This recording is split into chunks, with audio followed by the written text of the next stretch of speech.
Washington DC dilaporkan dilanda badai dahsyat saat kedatangan Perdana Menteri Israel Benjamin Netanyahu. Peringatan badai tornado dikeluarkan pada Rabu 9 Juli 2025 untuk wilayah Washington DC, Montgomery, dan Prince George. Dikabarkan badai terjadi saat Netanyahu bertemu Presiden Amerika Serikat Donald Trump di Gedung Putih.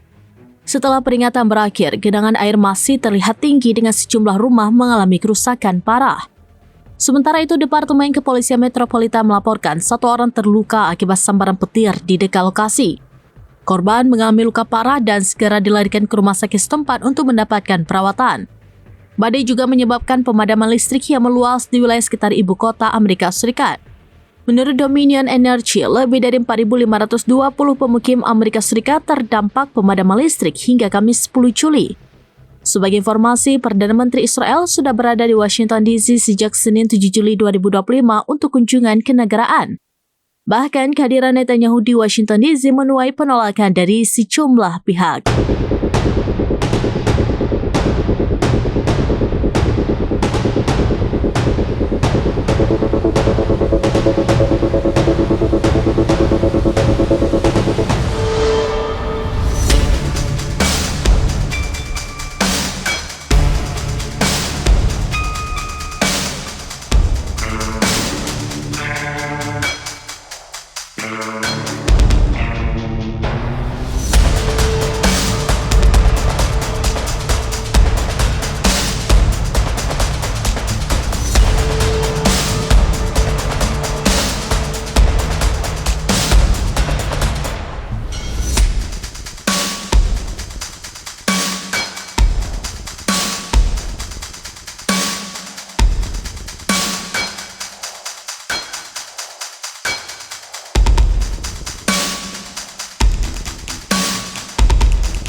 Download Tribun X sekarang, menghadirkan lokal menjadi Indonesia.